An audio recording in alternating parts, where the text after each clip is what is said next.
Bonjour à tous, et c'est donc un 36e épisode de Legality Times qui s'ouvre aujourd'hui. C'est au statut d'agent immobilier en Espagne auquel on va s'intéresser. Parce que vous êtes de plus en plus nombreux, expatriés français ou francophones,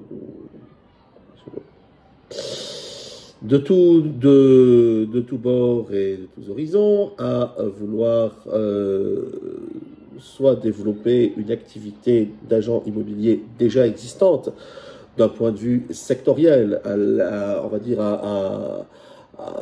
et vous souhaitez donc développer cette activité dans un cadre, on va dire, géographique qui s'étend à l'Espagne, donc il s'agit d'expansion d'une activité déjà existante. Soit, pour d'autres, vous souhaitez vous lancer dans la profession. Le courtage immobilier, ce n'est pas quelque chose qui s'improvise. Donc, on a un petit peu l'impression qu'en Espagne, lorsque vous voulez devenir agent immobilier, c'est aussi facile que de tirer le rideau de sa boucherie et de monter une échoppe le lendemain avec écrit agent immobilier dessus. Bon, Dieu merci, c'est autrement mieux régulé et autrement plus compliqué que ça. D'abord, n'est pas agent immobilier qui veut. Le titre d'agent immobilier est donné par une autorité de régulation qui est l'ICAT en Catalogne et qui est l'AAPI, l'Association de la Agente de la Propiedad Inmobiliaria au niveau national. Donc, le titre d'API, Agente de la Propiedad Inmobiliaria, n'est pas quelque chose qui se trouve dans une pochette surprise, j'allais dire.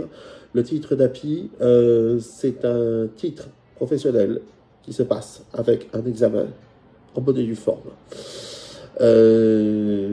avec des connaissances qu'il faut acquérir. Et c'est non seulement pour tout agent immobilier le gage de son professionnalisme et le gage de sa valeur, de sa connaissance du terrain, mais c'est aussi pour tout usager des services d'un agent immobilier un gage de qualité. En Catalogne, vous avez une association qui est l'ICAT, donc c'est le titre d'API, l'équivalent du titre national d'API, mais propre à la Catalogne. Bien sûr, les deux sont cumulables. Donc, vous avez tellement, j'allais dire, d'oiseaux exotiques dans la profession, pour ne pas dire d'escrocs, qui se sont improvisés plus ou moins à propos, plus ou moins à dessein, agents immobiliers qui n'ont pas plus de connaissances de la matière immobilière que j'en ai en matière de médecine nucléaire, si vous voyez ce que je veux dire. Bon, il n'y a pas 36 façons de se prémunir de ces gens-là.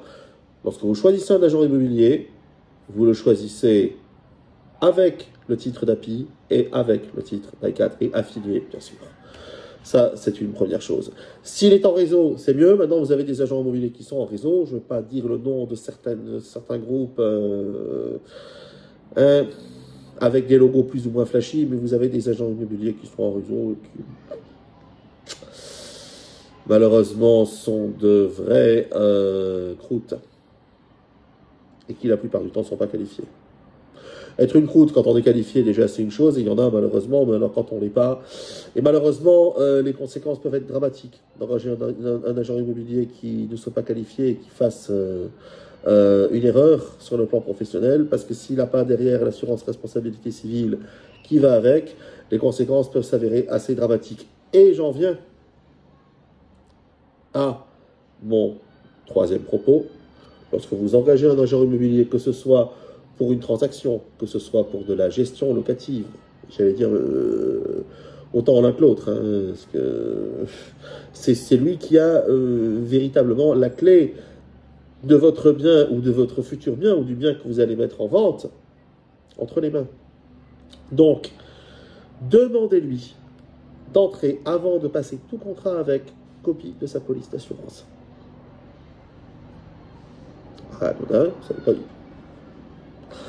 Et, bien évidemment, faites-vous toujours seconder lorsque vous achetez un bien.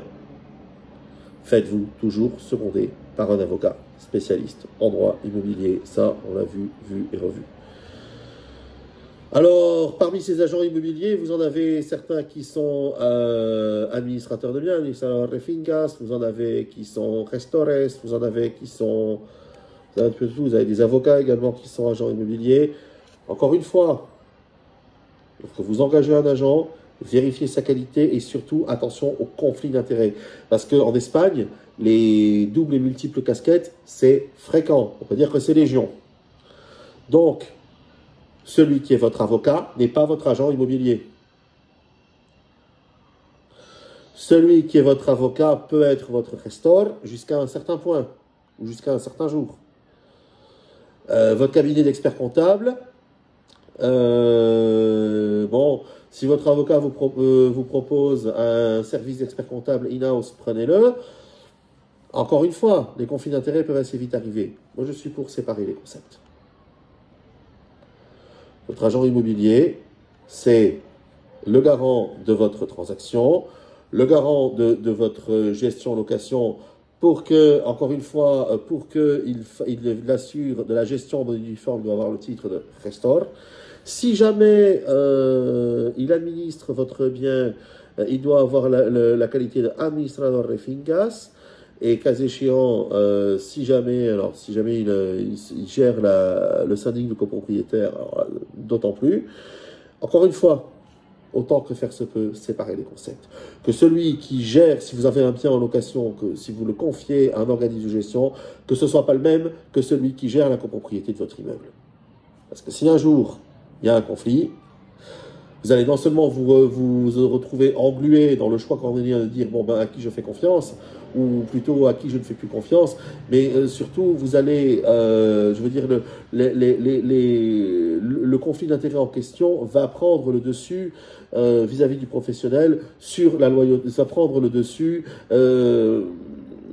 et la loyauté qu'il a envers vous va s'amoindrir de manière proportionnelle aux intérêts financiers qu'il a dans le conflit d'intérêts en question. Donc, séparez les acteurs autant que faire se peut.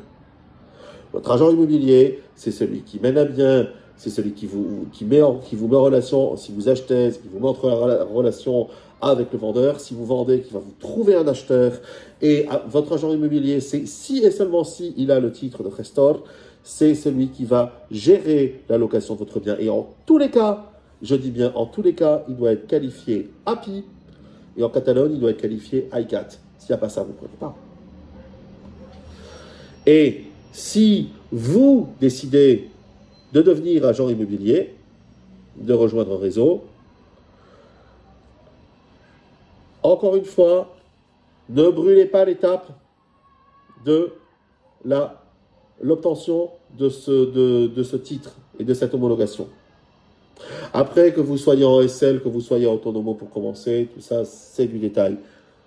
La clé de tout, le sésame, on va dire, de l'agent professionnel, c'est la qualification API et ICAT, et rien d'autre. Moi, celui qui n'a pas ça, il ne travaille même pas avec moi. Il ne songe même pas à travailler avec moi. Et encore moins avec mes clients. Comme ça. Et après, lorsqu'on se développe, bien évidemment, bon, c'est mieux d'être en réseau. C'est bien d'avoir une franchise. C'est pas une obligation. Pour la visibilité, pour l'interaction, évidemment, c'est toujours mieux. Maintenant, qu'est-ce qu'on apprécie de plus en plus en Espagne? On apprécie le travail de proximité, on apprécie un peu le travail d'artisanat. Donc en réalité, bon, la captation de clients, c'est vrai que ça marche mieux quand on s'appelle grand groupe.